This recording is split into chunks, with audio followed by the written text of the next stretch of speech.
This housing thing is an entire scandal. And anybody who will try to come in between is going to be maligned as an enemy of the people of Kenya. But we're used to Kenya Kwanza and what they do. So if President RUTO wants to meet with the judiciary, with KOOME, then that meeting should have within it Law Society of Kenya, as ourselves, which will be there. We want religious leaders to be there. We want political parties to be there. And we want it to be live streamed. And let Kenyans now start going back in the day. From the time when hot air was said on TV by the same KOOME. We want to go back into time to determine when cases were being dropped in those courts when Kenya Kwanza came into power. So, ladies and gentlemen, welcome back to the analysis of YOLENO TV. I hope you're well from whatever you're watching this channel.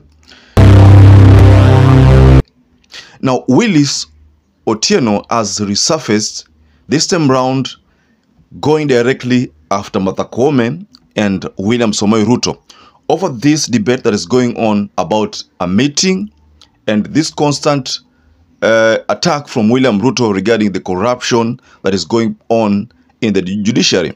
So WILLIS OTIENO has a tough message for these talks, because there's a video I stumbled upon, and in that video WILLIS was saying that if this issue of corruption is to be addressed, then it is prudent if this discussion starts from the day of petition 2022.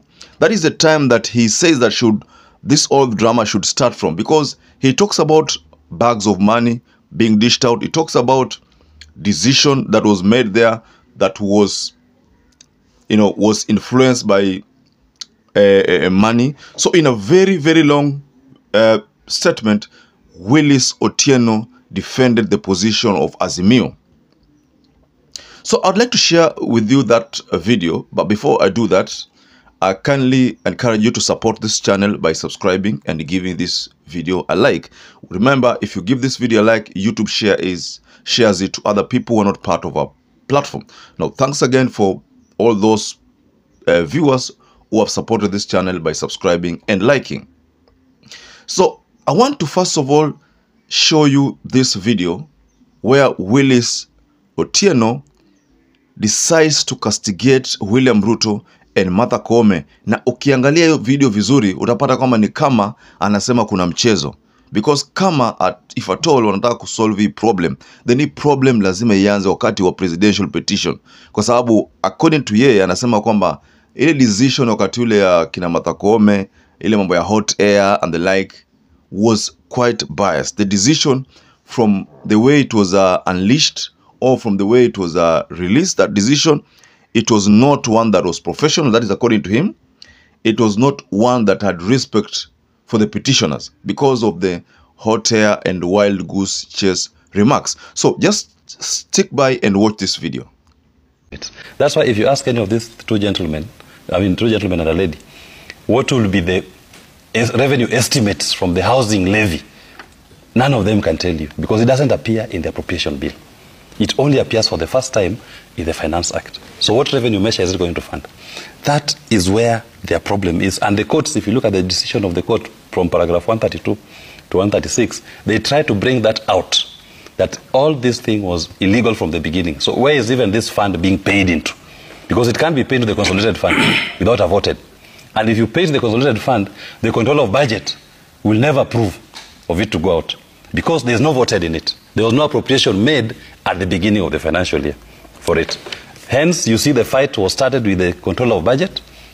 Now it is the judiciary, because progressively we are exposing what is going on here. This housing thing is an entire scandal. And anybody who will try to come in between is going to be maligned as an enemy of the people of Kenya. But we're used to Kenya Kwanza and what they do. So the second point is this: we don't need any dialogue between the judiciary and the executive. The Constitution has already defined the dialogue between all institutional organs of government and the people of Kenya. If President RUTO wants to meet with the judiciary, with KOOME, then that meeting should have within it Law Society of Kenya, as ourselves, which will be there. We want religious leaders to be there. We want political parties to be there. And we want it to be live streamed. And let Kenyans now start going back in the day. From the time when hot air was said on TV by the same KOOME. We want to go back into time to determine when cases were being dropped in those courts when Kenya Kwanza came into power. So we must look at the totality of everything. Okay. And if they are saying that judiciary is corrupt as an institution, not individuals, then we want to know that those orders which have ever been issued in favor of the executive, they need to tell us how much money they paid to procure those orders, who they bribed, and which cases were those. Because the president even equally said that Uhuru previously had a fund to bribe judges. He needs to go further and tell us how much was allocated to that fund, who are the signatories to that fund, which judge was paid, who was the conveyor, which cases were being handled. Don't just make blanket statements without substantiating. This is the time ya watu kuambiana ukweli. So let him start by telling us the whole truth about that judiciary bribery fund and how it was administered. Then we go to the next level. So even the cases which have been decided in your favor, I have court orders against state officers, myself as an advocate. I'm struggling to execute them. They don't even want to obey the court orders. So they should tell us, and even some of them have court orders against my clients. Yeah. I want to know how much they bribed the judges to procure those orders that now they are saying are illegal. Okay. Or is it only legal because it is now exposing what is going to be the largest scandal in the history of mankind? The housing scandal is going to be the biggest scandal in the history of this country when its totality is low. Yes, very well. That is what I was telling you about. Of course, kuna huo mjadala kwamba Ruto and Martha Koome will meet. Of course, despite the fact that people are not happy about that meeting, because according to experts, they are saying that there are other avenues of William Ruto addressing the concerns that he had. There are so many other avenues. Remember yesterday, Gachagua had said that he was going to launch a petition against a judge whom he says was corrupt. The person who handled his case back then, wakati ambapo Uhuru alikuwa in regime, Uhuru was in power. He said that that judge was corrupt. But you see, then in a sudden change of events, all of a sudden, Gachagua released a statement through his communication team that he was not going to file that petition because of this planned talk between the executive and the judiciary. I was telling you that Kenyans are saying that there is no need for this talk if it's at all.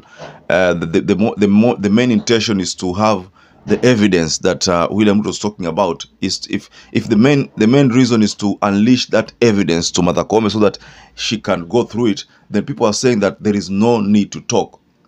But some people are also saying that they can as well talk, but in the full glare of cameras, with the religious people in attendance, with other people in attendance, and this should be broadcast throughout the country because there is nothing to hide.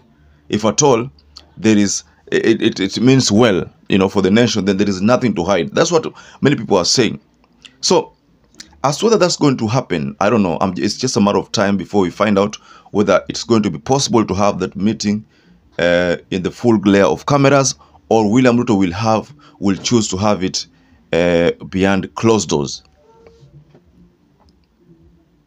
I want to remind you here, ladies and gentlemen, that the statement by WILLIS Otieno, of course, ishafikia wale wahusika. Of course, ishafikia Martha Koome. Of course, ishafikia timu ya Ruto. Of course, hiyo statement ishawafikia. Na kitu ambacho WILLIS Otieno analisema pale, ikiwa umefuatizia huo mjadala vizuri, ikiwa umesikiza vizuri kabisa, utapata kwamba this is some kind of a trap. WILLIS Otieno is trying to lay a trap for Martha Koome and William Ruto again. He's telling them that if at all you people mean well, because about those corruption you say huwa ziko, basi tuanze ile petition. Ile petition ya urais, tuanze na hapo, kwa sababu hapo kulikuwa na udanganyifu wa fedha. Udanganyifu ulitokea hapo. That is according to WILLIS Otieno's assertions. That without addressing that fact, there is no point coming out publicly and saying that mahakama iko corrupt. And then he goes further to say that how did they know that mahakama iko corrupt? Someone must have corrupted them. So that's the point from WILLIS Otieno.